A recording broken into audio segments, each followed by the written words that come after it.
appreciated. Going to school when I was leaving high school, I had to do a lot of creative financial solutions in order for me to afford an education. So this has always been something on my heart for international students as well, that I want to help them have access. So between the three of us, we really hope that we can offer you something that helps as you're starting to help your students make those types of plans. In case you want to see our photos. My name is Lisa Maroni, and I work at Shoreline Community College in Seattle, Washington. It's been around since the 1960s, and we have over 1,000 international students. So we definitely have a lot of these types of conversations every day with students and parents. Before this, I worked at Embry-Riddle Aeronautical University, which is a private institution, and I worked as the admissions officer there, also with students who had financial questions. And previous to that, I worked at Northern Arizona University, which is a large public institution, so hopefully I can offer some insight from different institutional types. Thank you again so much for coming this morning. My name is Saray Teleke, and I'm currently working at University of California, Riverside. But before UCR, I was working at University of Bridgeport, which is a private institution with about 4,000 students. Following University of Bridgeport, I moved to Monmouth College, which is a liberal arts college, private again, with only 1,200 students. And now I'm at University of California, Riverside, which is a public research institution with 22,000 students. So in my past experience, I have also been in various different types of institutions, and also have worked with graduate students before, but currently I'm more focused on undergraduate students. In addition to that, I am originally from Turkey, and I moved to United States as an international student. So I personally have been in your students' shoes, and been through getting the financial aid and assistantship and things like that. I've done that myself, so I'm hoping that that will also provide some insight to you.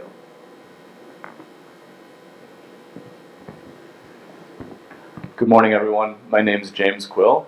Currently, I'm employed by Wabash College, which is a small men's-only liberal arts college in Indiana.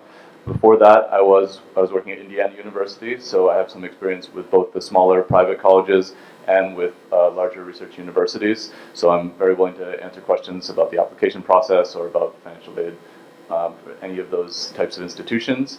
I've been in higher education for about in international education for about the last 9 years, just the last 4 years with higher ed. And thanks for being here.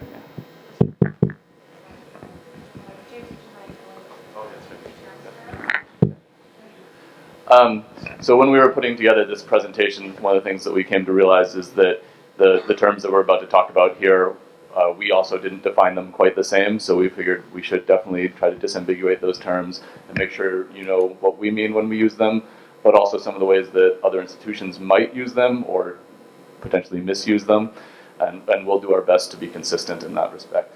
So first of all, financial aid. This was really probably the toughest one between the three of us to define. The way I intend to use it, we intend to use it, is to refer to need-based financial aid for international students. Some institutions, when you say financial aid, they will think only of domestic students, and they will potentially give you a FAFSA to fill out, which would not apply, obviously, for an international student. But that said, there is the College Board has the International Student Financial Aid application, and there's also the CSS profile. So the way we're going to use it is to refer to need-based financial aid. You will also see it used as a really overarching term to refer to everything that is in a financial aid package, but that's not how we're going to use it today. Scholarships, I think that was the one we had the easiest time of. That is just funding that does not have to be paid back or earned in any particular way. And then loans, some institutions do offer loans. We're not going to talk extensively about it, but if you do have questions about what are some loan setups in certain institutions, we can do our best to answer those questions as well. But it is fairly uncommon for colleges, higher ed institutions to offer loans to international students. And then third party and private scholarships, that can refer to all types of different funding opportunities. It could be an alum of an institution, it could be an outside organization that will provide funding, and so that's something that you can look for. Often it will be on institutions' websites, third-party scholarships that have been received by students in the past, but it's also something that is worth doing a good amount of research on as well.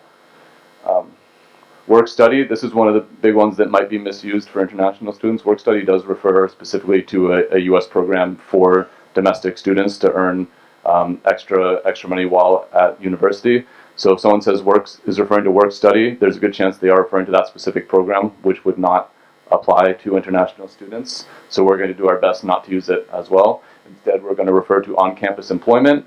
It essentially works out the same in that F1 students do have the right to work on campus for a limited number of hours.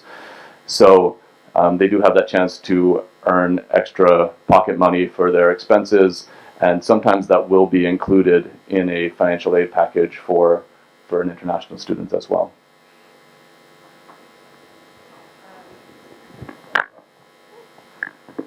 Quickly, before we get started, almost every time I've gone on a recruitment trip, I've had long conversations with students, and at the very end they go, "But wait, ma'am, I'm a U.S. citizen." So we wanted to clarify for everyone in the room, this presentation only applies to true international students, in that if you do have questions about U.S. citizens or green card holders, this is not the information they will need. So if you have those specific questions, please do ask us during the question and answer session, but just know that's not who we're talking to. Great. So like I mentioned, I'm from Shoreline Community College, and in our time in India and with our other colleagues who travel from community colleges, many have mentioned that in this market in particular, community colleges are not well understood. And that's something that we're hoping to change, because it is a really good option for saving money on a U.S. education. So I thought that I would go ahead and go over what community college or the 2+2 program is with you as a start to this conversation about funding. First of all, community colleges are deeply entrenched in the American education system. There's over 11,000 community colleges in the U.S., and over 42% of Americans take some of their courses at community college. As the slide says, the College Board has done research, and on average, the tuition for community college is about 50% less than most four-year public institutions, and about 70% than many private institutions. To explain how that works, one of the key ways that this functions is that most majors in the U.S. in their first year have to take general studies courses, which I'm sure you all know.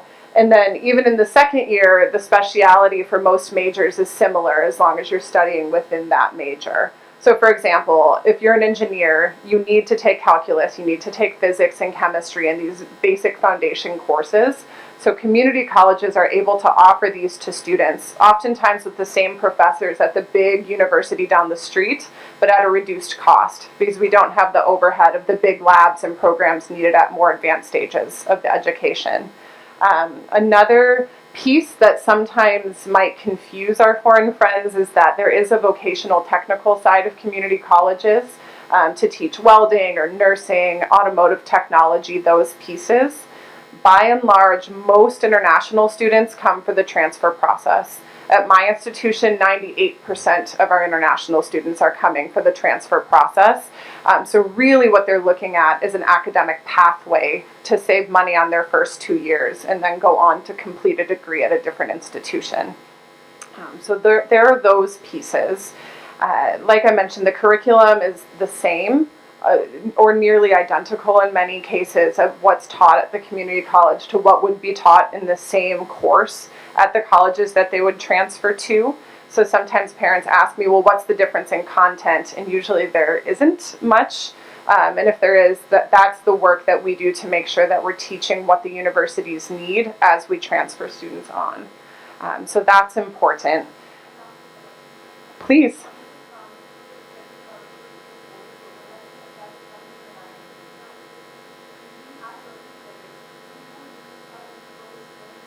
Yes. So when you're looking at students who might already have credit at our institution, the really important piece, and I'm glad you and I are right on the same wavelength, is that academic advising on our institution is the most important piece.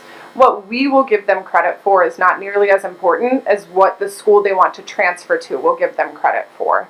So at our institution, we have 6 full-time academic advisors only for international students. And it's very important for international students to work with those academic advisors. The questions that they will ask is, what program do you want to do and at what school? And based on the school they're transferring to, that's how we decide what courses they need at our institution. Yes.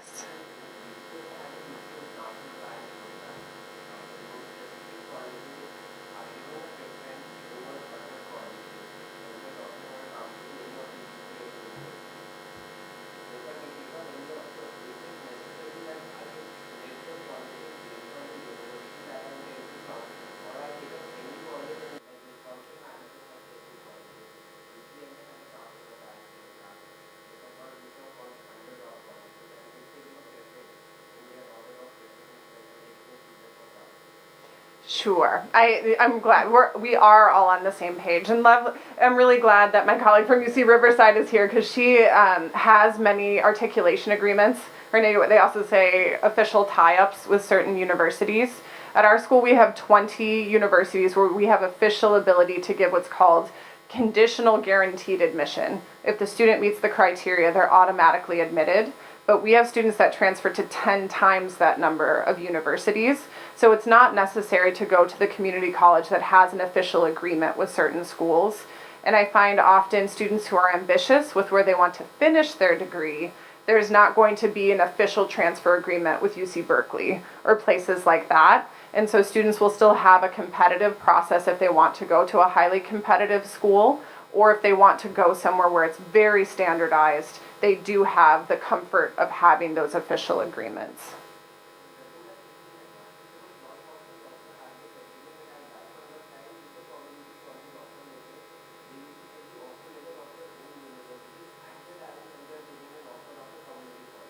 That's the same thing that we do with schools that we have official articulation agreements with, if students request that. The nice thing is that even if they request that admission at the time they're admitted, say they want the comfort of having it immediately, they can do that. But as they progress through their program, if they decide they still want to go through the competitive process and see if they can go to a different university, they're not locked into going to the one that's given them conditional guaranteed admission.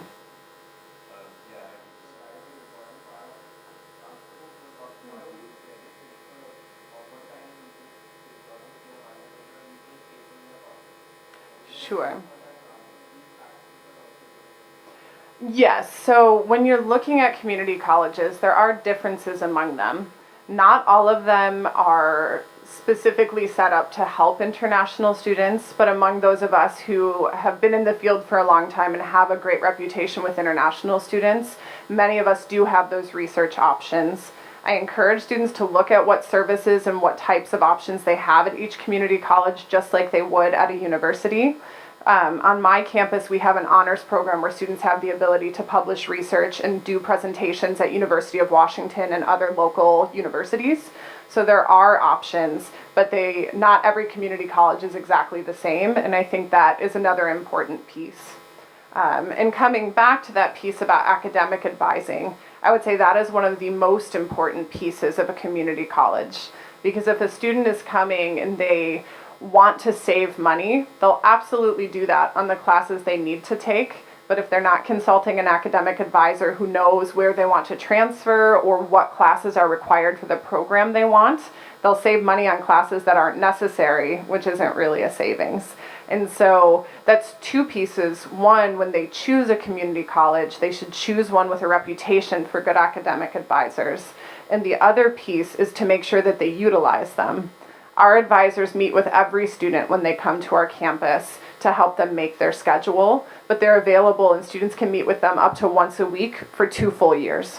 They don't need to do that, but I do recommend at least maintenance once a semester, or especially if a student changes their mind, adds a school that they plan to apply to their list, and also to avail themselves of the services. We do university fairs, similar to what we're doing here in India at our school, twice a year, every year, and all the Seattle community colleges do that. to the point where we have a waiting list that's over 60 institutions right now because we don't have space for all the schools who want to come recruit. Actually, Sarai came last year, which was lovely, and several of our colleagues. So there are really great transfer opportunities, and I can say from our school, even though we don't have official articulation with some schools, we have students transferring to Berkeley, students transferring to UCLA in large numbers. So there are students who want to go to those top schools, or if they're price sensitive, to start with that community college and continue to be price sensitive. Our academic advisors can help them to find a school that will match their family's ability to pay throughout the entire course of study. And that might mean asking, where is there similar tuition, or at least a lower tuition at these institutions as well?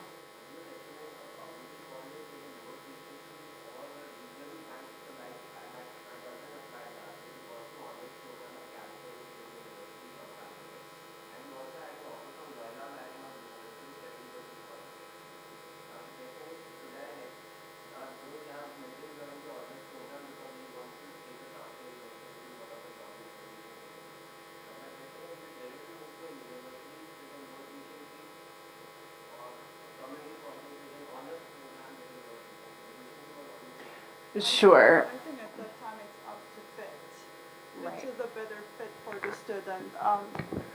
For me, I would much rather prefer a student coming from a community college applying to my institution than a student coming from a four-year institution. Since we have articulation agreements with community colleges, it's just much easier process, and there's just so much more guidance for the students who are attending community college to then transfer to a public institution rather than transferring within 4 years institutions. But again, it's also up. It's also like, what is the best fit for that student? Which institution can accommodate the needs? Yeah. And again, I'm so glad that you all are thinking about the same things that we were talking about, because that means that we have the same conversations on both sides of the desk to help our students. One thing I did want to mention is that our students do transfer from community college to both public and private institutions, but oftentimes with public institutions it's very standardized, and sometimes private is a little bit more specialized. So that's really just, again, a plug for working with your academic advisor, because they will contact the institution and make sure that you know the full scope.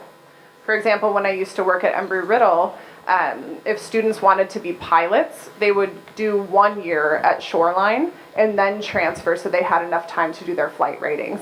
So there's a lot of very specific types of pieces that students might not know, and the academic advisors are going to be the people who make sure they save the time and money that they invested in community college for.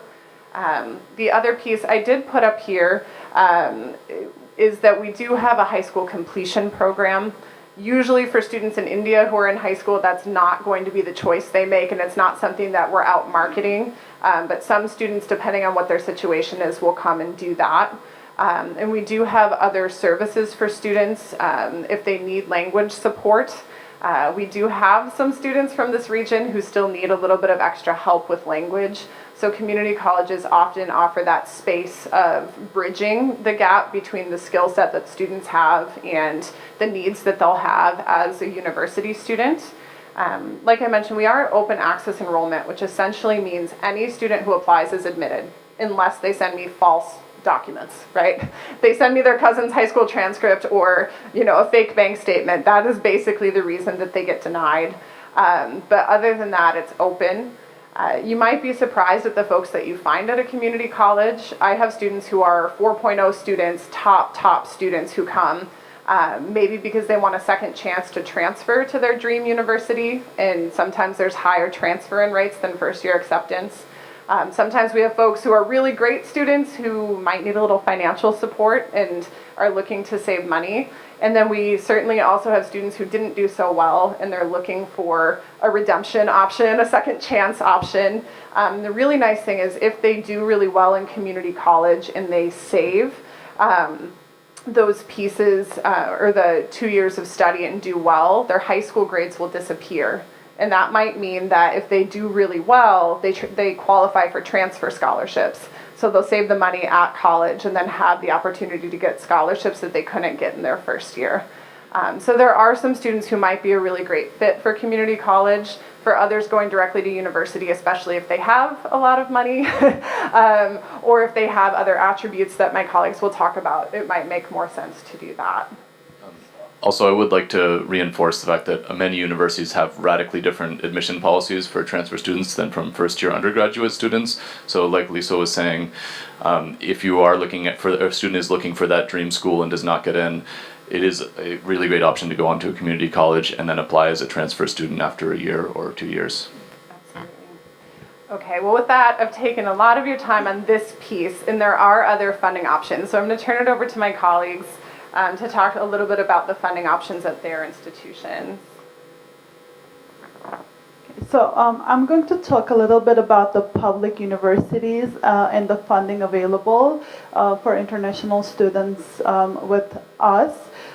So public universities like mine are mostly funded by the state. That's our main funding of main resource. So what that means is that our funding mostly comes from the taxpayers' money. That means we unfortunately cannot use that funding towards international students. That funding is reserved for students who are residents of our respective states. What public institutions do though, we try to find other ways of funding. It could be international student tuition and fees. Sometimes it could be, support from an alumni or donors to get that kind of funding available for our international students. However, they are most of the time very limited. Now, we are able to offer scholarships, for example, at my campus, but still the student and the families will have a huge financial contribution towards the student's education. That's why one option that I also would like to bring to your attention is the community college route. As the University of California campus, we have agreements with all California community colleges. 6 out of the 9 University of California campuses have transfer admission guarantee programs from a California community college.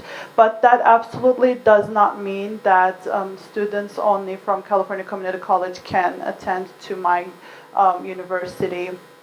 Actually, when I visited this spring, Shoreline, I met with one of their students who is coming to start this fall with us from Shoreline Community College. So we are absolutely offering admission to students from community college all over the place. And if the student truly wants to attend a public university but truly has financial constraints, could be of course other factors, but the only thing is the financial concern. The community college pathway is a very reliable pathway for them to come and attend our institutions. And also scholarship options for transfer students are available too.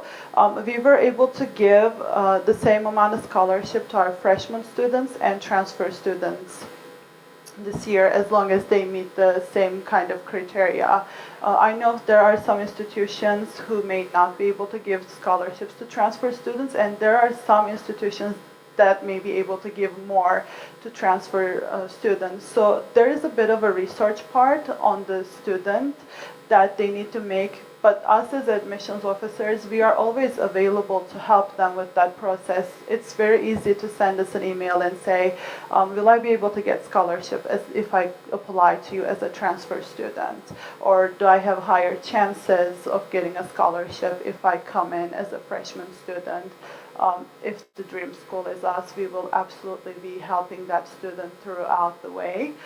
We can also, again, they get great advising from community colleges, but we can also provide advising on what courses that they need to take to be able to successfully transfer and what they need to do at the community college to make this process a success and become our student.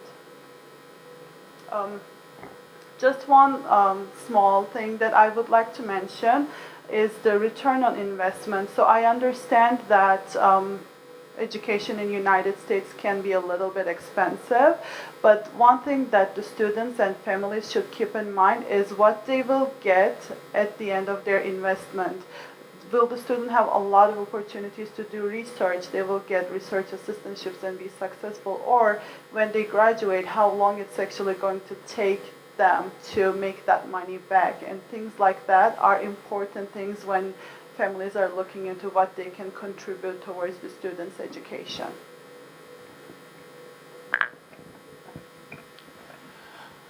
I'd also like to comment a little bit more on the return on investment, because I think one thing that is often forgotten is that many universities and colleges are not only classes. The value they receive are not only the classes that you will take, but also the opportunities that students will have while they're studying. So internship opportunities, research opportunities, as Sarai mentioned. So in terms of return on investment, don't think just of the degree and of the class that you'll take. There's also a lot more that a student will receive from most universities and colleges.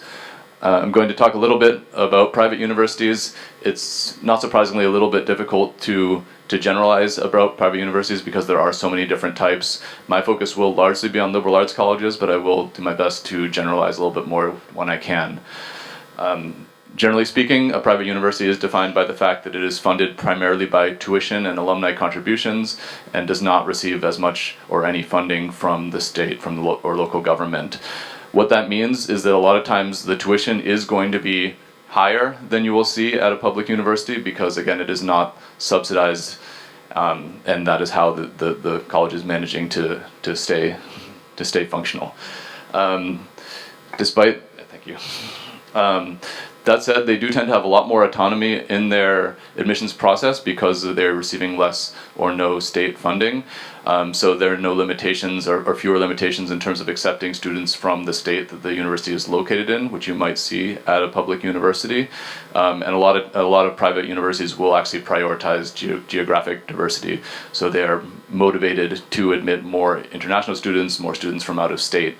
So there can be a lot more opportunities in terms of admission rates for international students. Because a lot of private universities are offering a specialized curriculum, maybe it's arts, maybe it's liberal arts, they might be less likely to offer a straight 2+2 program with a community college. That said, many private universities are going to accept transfer students and are happy to accept transfer students, and it's possible that it will be 2+2, but it could also be maybe 3.5 years, 3 years, or 2.5 years that you might have to spend at the private university in order to earn your degree. Again, you should work with, a student should work with their advisor at a community college in order to see what credits are going to transfer for the program that they're interested in. So as I mentioned, the higher tuition costs tend to be tend to be at private universities, but they also have a lot more scholarship opportunities than public universities tend to, and I'll talk about that in the next slide. And they also do have the chance of offering some need-based financial aid. So there are a couple types of scholarships. By far the most common is merit-based scholarship, and that's referring to academic merit. Many universities will in fact only offer merit-based scholarships depending on what division they are in terms of athletics or whether they offer need-based financial aid.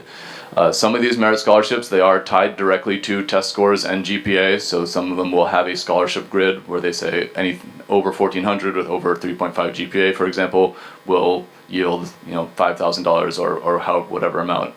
Other universities and smaller colleges such as my own are still looking at the full application, so it will not be strictly tied to just your GPA and SAT. They may take essays and recommendation into account. They may take the country of origin into account. So it can be much more loosely defined. That is something that it's a really good idea for students or advisors to get in touch with the representatives at the college to see what exactly their policies are in terms of assigning merit-based scholarship. It can also be tied to your field of study potentially. So there may be specialized merit scholarships for someone who's going to study engineering or who's going to study economics, things along those lines. Again, it's going to vary from college to college, so it's important to talk to the representatives about that. I probably get more questions about athletic scholarships than I do about merit scholarships, just because I think there is that reputation that the only way to get maybe a full ride or a large scholarship is through athletics. And there are great opportunities for athletic scholarships for extremely talented students in terms of sports. It is going to be limited. Not all schools can offer athletic scholarships. So in terms of the NCAA, only Division I and II can offer athletic scholarships, and so those are going to have to be very high performing athletes. Division III is not allowed to offer any kinds of athletic scholarships. Yes.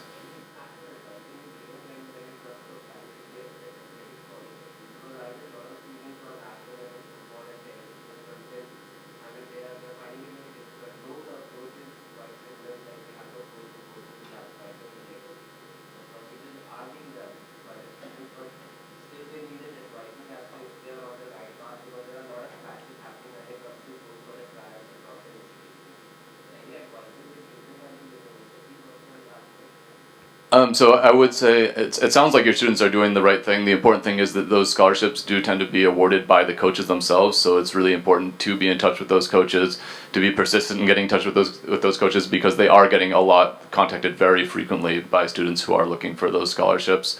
So I wouldn't be afraid to be persistent when talking to coaches, to make sure you're submitting video if you have it, and anything else that will make you stand out more in terms of as an athlete. Yeah.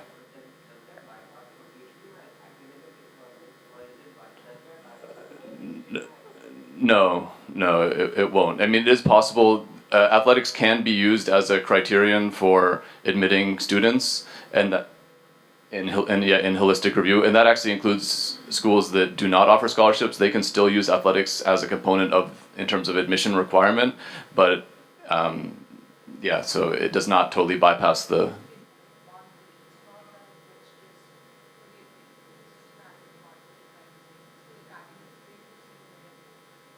Yes. Yeah. Thank you.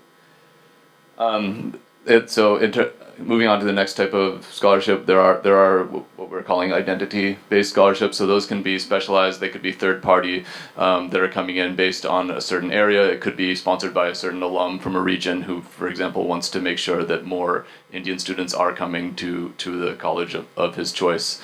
Those are less common, but they're worth spending some time on the school's website to show what type of scholarships have been received before, and again reaching out to the representatives about those. And then finally, probably the least common are scholarships for financial need. A lot of private universities do offer them. They do ask that you fill out the International Student Financial Aid application from College Board or the CSS profile. The advantage of the ISFAA is that there is no cost for the student, but not all schools will accept it. Generally speaking, it is very limited in terms of universities and colleges that are going to offer need-based financial aid. But there are a lot of colleges that do offer to meet full need of international students. So it's again worth spending some time to see what the explicit policy is. Some colleges will meet full need up to full tuition, so they won't include room and board in what they will offer. So if for example it's about $10,000 for room and board, scholarships will often not exceed that. So these nuances in terms of what's being offered or what they mean when they say that they meet the full need of a admitted student are worth looking into. Yeah.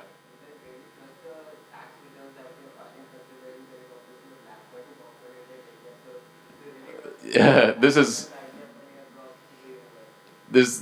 how it gets really tricky, and why a lot of colleges are hesitant to offer need-based financial aid, is because essentially there's no set standard for how to evaluate need. I've talked to a lot of different universities about this to see how they're handling it.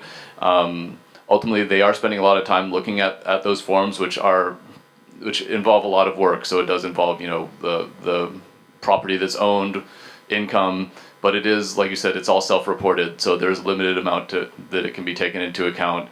A lot of colleges actually will trust what is being submitted to them. They might ask for additional documentation, maybe deeds from property or pay stubs, things along those lines, just to confirm. But in the end, there is a certain amount of trust there. The danger of maybe saying that you can afford less than is in fact the case is that a lot of colleges that are offering that type of financial aid will use it as part of their admission decision, so they can deny a student based on the fact that it doesn't seem that they will be able to fund their education. Yeah.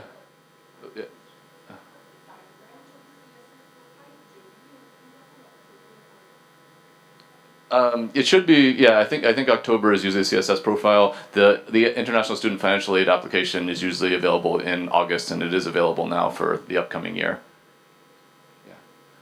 Yeah.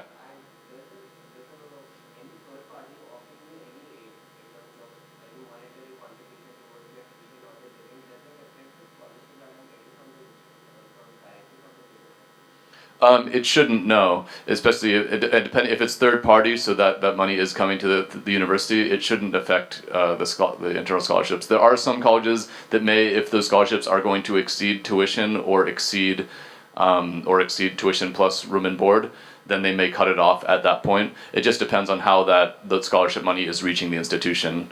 If it is being paid, because some scholarships will be actually just given to the student, which they can then use to pay their tuition. So in that case, it would be essentially like the student's own funding.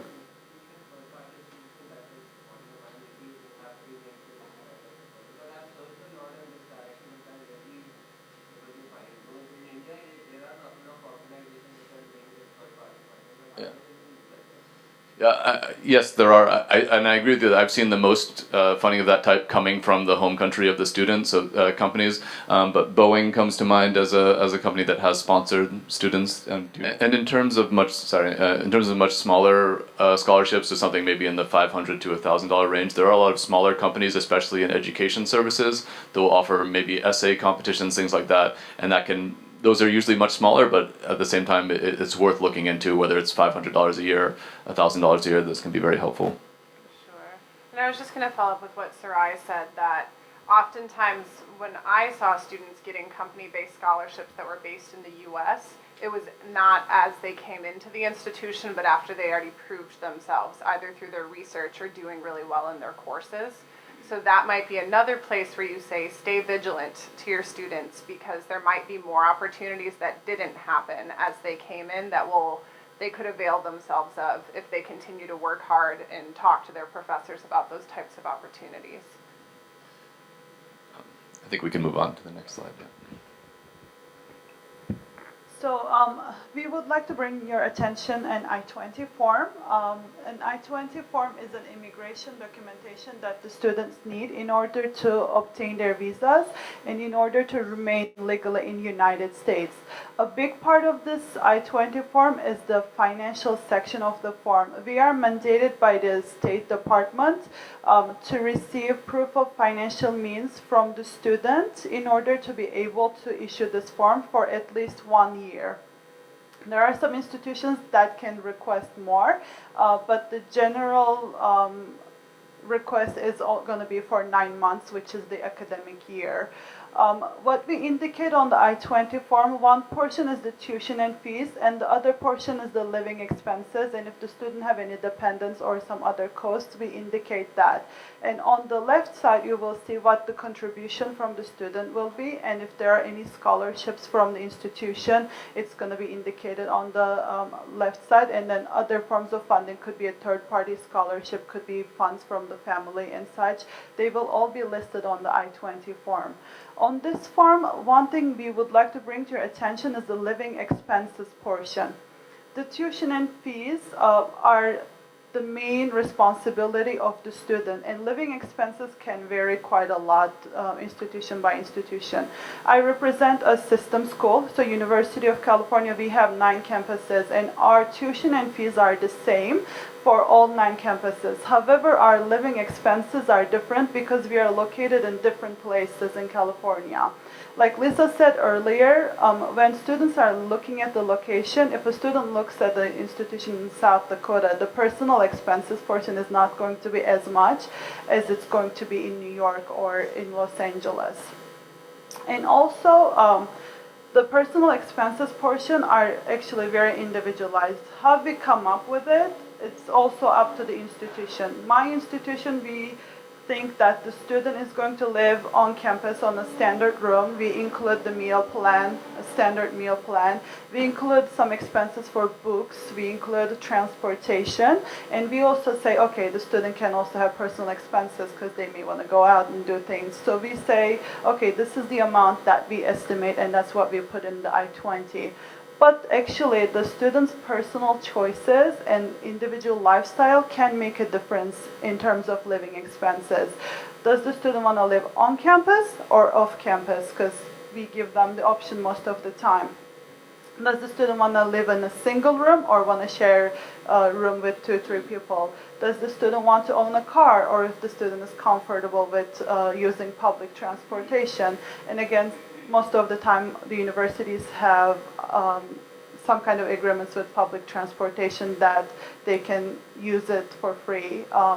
So it's a way of saving money for them if they don't own a car. So those things are going to make a difference in terms of living expenses, and it could be higher than what we come up with if the student wants to be a little bit more luxurious, or it could be a little less expensive than that as well. So kind of the crux of the conversation that we'll leave you with is, what kind of conversations do you need to be having with your students or your children about what these costs really look like? So we were having a conversation together about financial fit. And kind of like Sarai just said, what kind of needs is your student going to have? Are they really going to spend that amount, or do they want to live in a house on their own? I'll never forget, I once had a student who told me how expensive it was to live in the city that I was working in. And I said, it's very inexpensive. What do you mean? And he had purchased a 4-bedroom home for himself. So there really is those differences that you have to kind of talk your students through. Another piece, is your student likely to qualify for scholarships? Are they strong academically? Did they do well in their exams? Are they a really strong athlete?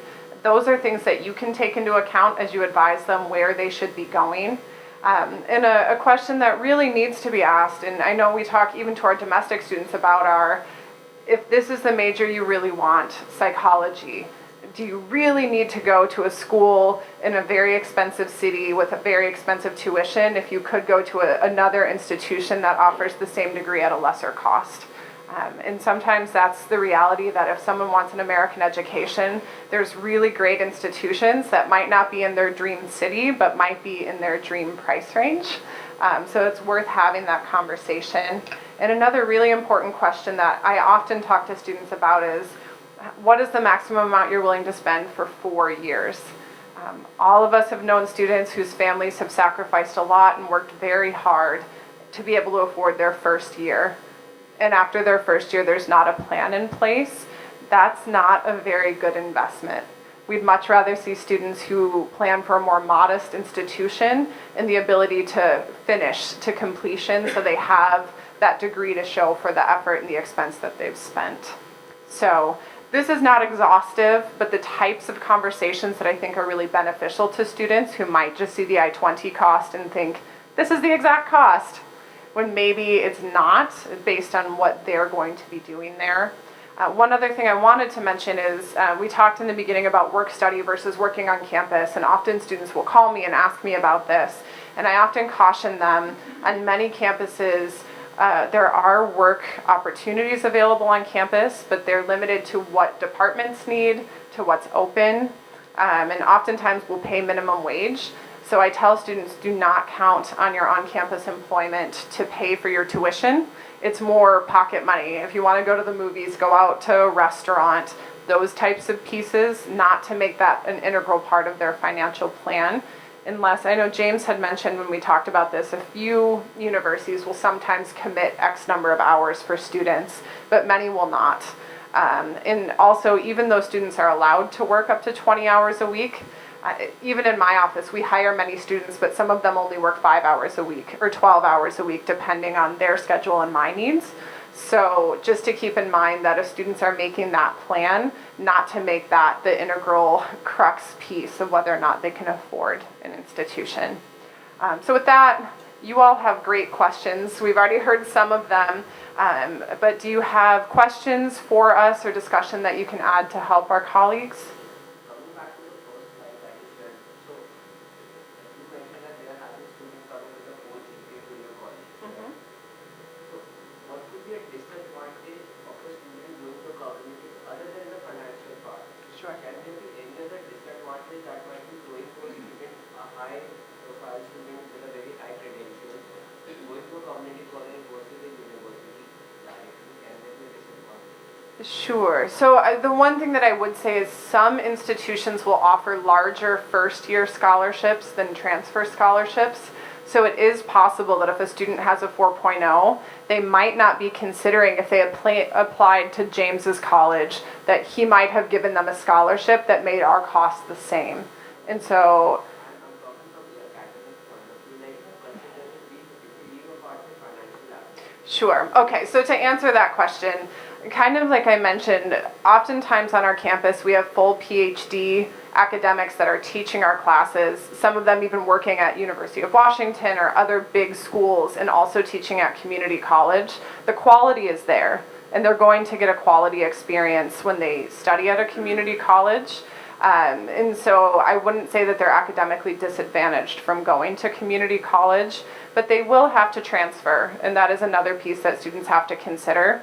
Many of our students transfer locally, but some do relocate, and that's another piece. But academically, I don't think there's any disadvantage to attending community college. In terms of the class, if I won't that play on the mind of the student, like if I go to a university like anything like UCLA or maybe for that matter Southern California, like the class profile has been interacting with versus what I interact at the community college, won't that be vastly different?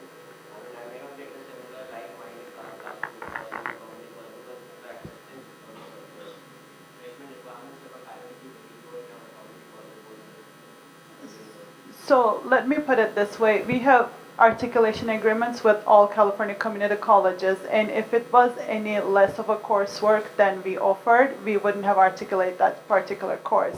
So if a course is articulated academically, it's as good as the one that we are offering. So the students are getting the same kind of academic resources, and they are, subject to the same kind of tests, so they can come and be successful at the 4-year colleges. I would add to that, I would almost argue that diversity is a good thing. I took some classes at community college and met students I never would have met at the competitive school I went to full-time, and I actually found that as an advantage to my experience, that I was meeting students who maybe had children already or maybe were in their 40s and going back to work. And so I think having different institutional experiences can only benefit a student in the workplace and benefit their education when they know that their group mates might not be similar to them. Yeah. That's a great question. Almost all of our students transfer, but I do tell students, you still have to do the work. So if you come and think, community college is easy, I won't go to class and I'll spend time doing things that I maybe shouldn't be doing, it's the exact same danger as it would be to fail out of one of these other institutions if they weren't putting in the work and effort they need in order to be successful.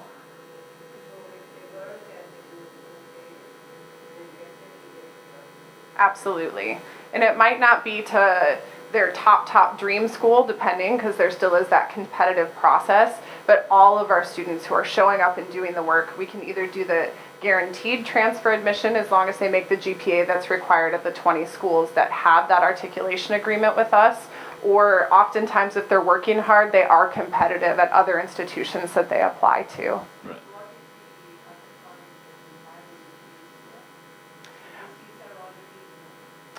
That is a question for every single student applying, whether first year or transfer, and that's going to come down to their competitiveness as a student. Like I mentioned, there are a lot of schools that actually have higher transfer-in rates than they do by percentage of first-year students they admit, but every school is subject to those types of space limitations, and so students should continue to work hard if they want to go to a school that might have a space limitation.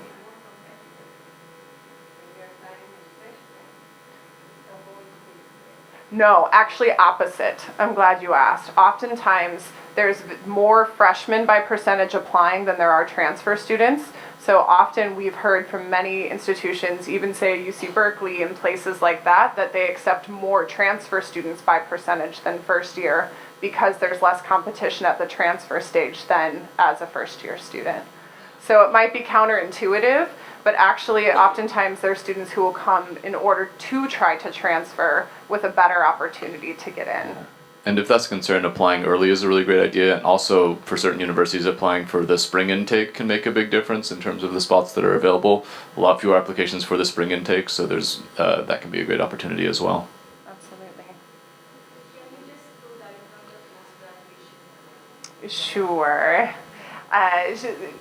To recap for everyone, she asked us earlier a little bit about postgraduate, and though all of us specifically work mainly with undergrad, though Sarai has some grad touch we can talk a little bit about that. Sarai, do you want to talk about post-grad?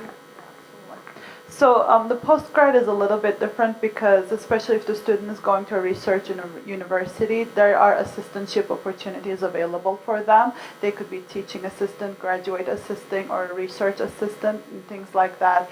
Usually, in order to be able to get that positions, the student need to be in touch with the respective professor that they're interested in doing research with.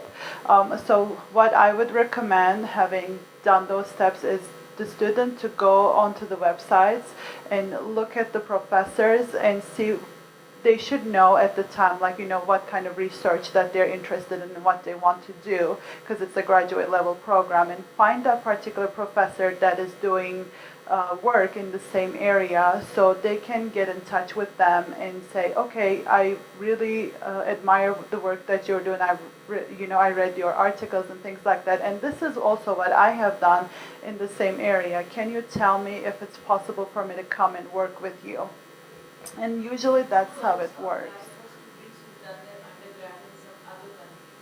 Yes, absolutely. I did my undergrad in Turkey, and I went to United States for my graduate studies, and I was able to get an assistantship. I started with just out of pocket. I went there. The university that I was studying did not offer any graduate assistantships at the beginning. They wanted you to first come, and they wanted to see what kind of a student you are for a semester, and then they would offer you assistantships. So that's how I went. I started for the first semester. I paid out of my pocket for the cost, and then on my second semester they offered me a graduate assistantship position, and that's how I went with it. But some universities do offer that kind of assistantships from the beginning, from before you start, and if you have that connection with the professor, you will be able to get that. My brother, who also did the undergraduate in Turkey, went to United States for his PhD. He was able to connect with a professor at one of the institutions who helped him throughout the entire way and gave him a full assistantship from the beginning. And also he was able to put him in actually as an intern to a company where he can get the practical experience on what he's doing research with. And as soon as he graduated, the company hired him full time and sponsored his visa as well. So yeah, we will be outside at the networking time. Thank you so much for all your questions. For It really joining made us. the presentation go very smoothly. Thank you.